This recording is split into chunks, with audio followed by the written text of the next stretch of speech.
Olá, meus amigos, sejam todos abençoados, ou melhor, sejam todos a própria bênção, porque uma coisa é você receber uma bênção, outra coisa é você ser a própria bênção. Então, existem dois tipos de pessoas que estão dentro das igrejas.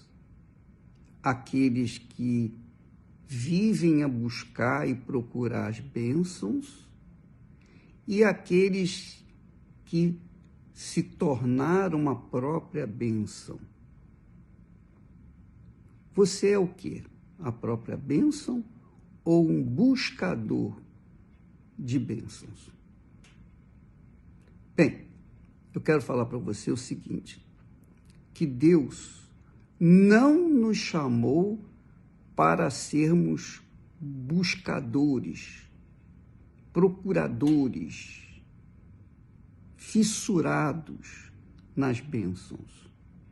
Ele deu as promessas, as suas bênçãos. Só que a promessa maior de Deus é que nós sejamos a própria bênção.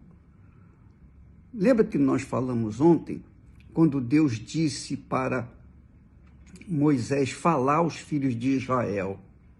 Ele disse assim: agora, pois, se diligentemente ouvirdes a minha voz, e diligentemente guardardes a minha aliança, quer dizer, diligentemente ouvir a voz de Deus, diligentemente guardar a aliança com Ele. Então sereis a minha propriedade peculiar.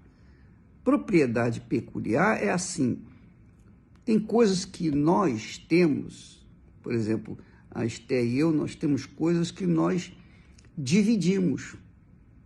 Então, nós dividimos algumas coisas, mas há coisas que são peculiares. Por exemplo, a minha escova de dente, eu não empresto para ela e nem ela empresta para mim. Embora, quando há aquela grande necessidade, houve um problema, uma situação, a gente até divide a escova de dente. Mas, normalmente, a gente não... Cada um tem a sua escova de dente, não é verdade? E é justo isso. Então, o que é propriedade peculiar? Propriedade peculiar é isso. Olha, nós somos de Deus, propriedade peculiar de Deus, só dele. Somos somente dele e de mais ninguém. Por isso que Deus abomina a idolatria. Não só a idolatria no que diz respeito a ídolos, aos ídolos de pau, de pedra, de metal, mas aqueles ídolos que a gente faz ao longo da nossa caminhada dentro da própria igreja. Porque o povo evangélico deixou a idolatria de outrora e muitos deles se apegaram a outras idolatrias. Por exemplo, eu era devoto de São José, Maria, de Maria, José e o menino Jesus. Eu era devoto, porque eu não conhecia a palavra de Deus. Quando eu conheci Jesus, eu abominei os ídolos e me agarrei à palavra de Deus. Então, o Senhor Deus se identifica para mim, se manifesta para mim através da sua palavra. Então, eu só ouço a palavra de Deus. Eu não quero saber a opinião alheia, eu quero saber o seguinte: eu ouço a palavra de Deus. Então, a primazia na minha mente, no meu intelecto, é obedecer a palavra de Deus. Então, quando nós nos tornamos propriedade peculiar de Deus, a gente deixa as idolatrias, a gente deixa os ídolos. Nós deixamos os homens, as pessoas, os seres humanos. Por exemplo, a minha mãe era a minha deusa. Mamãe era minha mãe, minha saudosa mãe. Mas quando eu conheci Jesus, ela ficou em segundo plano. Ela ficou em segundo plano. Quando eu conheci Jesus, eu deixei a minha vontade para fazer a vontade do meu Senhor e Deus.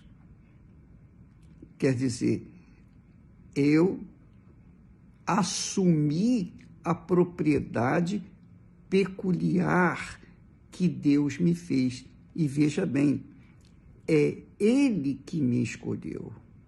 Não foi eu quem o escolhi. Não foi uma opção minha, foi dele. Ele me escolheu, ele escolhe a propriedade, ou as propriedades peculiares dele. Ele que escolhe.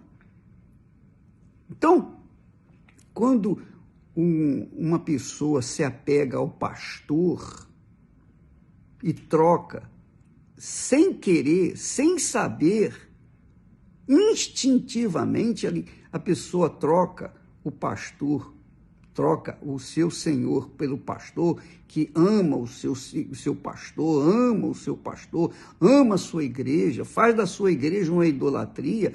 Minha amiga, meu amigo, nós não podemos idolatrar ninguém, nem a igreja, nem o pastor, nem o bispo, ninguém, nada nesse mundo, nem o nosso trabalho. Eu estava contando sobre a idolatria, eu estava contando uma história que eu ouvi, uma história verídica.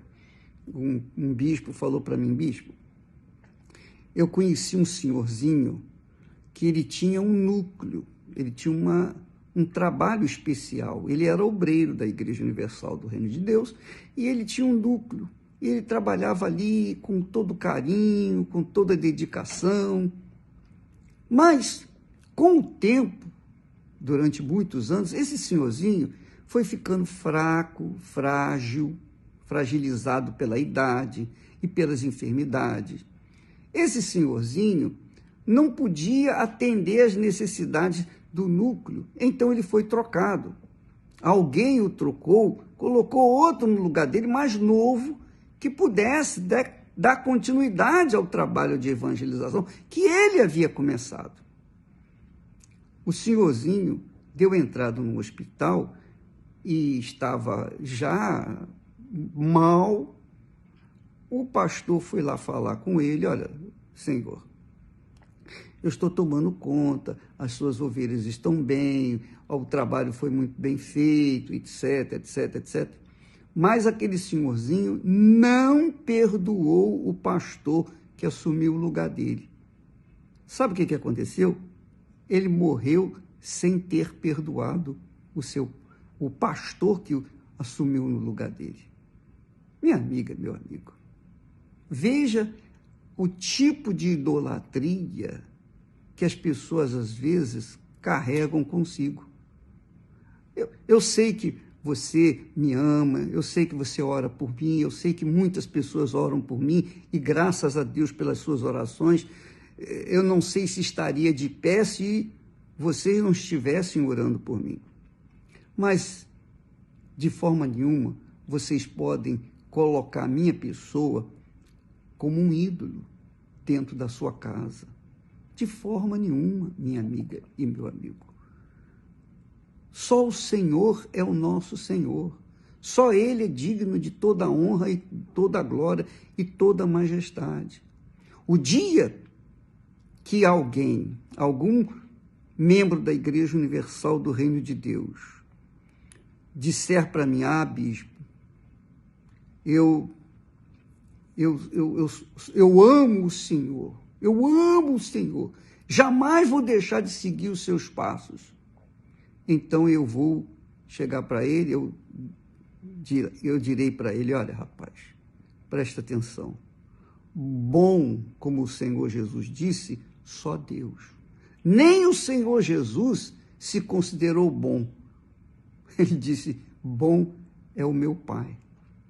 Então, minha amiga e meu amigo, que quero dizer o seguinte: você não pode colocar sua fé, você não pode colocar o seu amor, você não pode colocar a sua confiança no ser humano, porque o ser humano é falho, todos somos falhos. Vocês não me conhecem, mas eu sou cheio de falhas. A Esté, que me conhece muito bem, ela sabe quão falho eu sou. Eu não sei nem por que Deus me escolheu. Às vezes eu fico intrigado, mas Ele me escolheu, eu dou graças a Ele. Eu amo, eu louvo e não coloco ninguém acima dele. E o pastor que me gerou, que me fez conhecer a Jesus, foi um pastor, um bispo, muito bom, excelente. Teve as suas fraquezas, suas falhas, etc., mas ele me deu a luz. Mas eu não o coloquei jamais acima de qualquer coisa dentro do meu coração. Não. Eu não vou delegar a minha adoração, o meu louvor, o meu amor a ninguém acima do meu Senhor Jesus Cristo. Foi Ele quem me salvou. E você tem que aprender isso. Você não tem que se apegar a homem nenhum, nem bispo, nem pastor, nem a igreja, ninguém. Você tem que se apegar à palavra de Deus, porque Deus fala assim, olha, agora, pois, se diligentemente, cuidadosamente, ouvirdes a minha voz e guardardes a minha aliança, então sereis a minha propriedade peculiar dentre todos os povos, porque toda a terra é minha. Então, amiga e amigo, guarde isso, conserve isso dentro da sua mente. Ninguém acima de Deus, nem pastor, nem igreja, nem marido, nem mulher, nem filhos, nem pais, ninguém. Jesus disse, quem ama seu pai e sua mãe mais do que a mim, não é digno de mim. Quem ama seu filho e sua filha mais do que a mim, não é digno de mim. Quem ama a alguém, a alguma pessoa, a alguma coisa mais do que a mim, não é digno de mim. Então, essa é a fé que nós abraçamos e que me tem conservado vivo até hoje, graças a Deus. Vivo do ponto de vista espiritual, porque não basta a pessoa ser apenas viva por viver uma vida secular, mas uma vida espiritual. Então, eu quero que você saiba que você não pode se apegar a ninguém. Se você se apega a mim, fica agarrado comigo, se eu morrer, você morre também. Ah, não é verdade? E se eu cair em tentação? Quando eu oro a Deus, ó meu Deus, remova todos os joios que existem na Igreja Universal do Reino de Deus, para que a tua vontade seja feita. Se eu for joio, eu quero que Ele me remova também. Eu quero, porque eu não quero ser obstáculo na vida de ninguém. Eu quero salvar pessoas, eu quero salvar almas. Então, quando o pastor sai da Igreja Universal do Reino de Deus, ele sai por alguma falta e falha grave, gravíssima, porque eu não tive o privilégio que eles tiveram. Eu não tive o privilégio de ser chamado para trabalhar numa obra que me dá todas as condições para ganhar almas. Eu não tive esse privilégio. E eles tiveram, eles têm. Então, quando uma pessoa se agarra ao pastor que sai e vai segui-lo, pode ter certeza, vai acabar caindo com ele e a coisa vai ficar feia. Guarde a sua salvação acima de tudo. Acima de tudo, acima da sua nacionalidade, acima da sua importância na igreja, qualquer que seja o seu trabalho. Mais importante do que o nosso trabalho é a nossa comunhão, é sermos propriedade peculiar de Deus. Deus abençoe a todos, em nome do Senhor Jesus. Amém.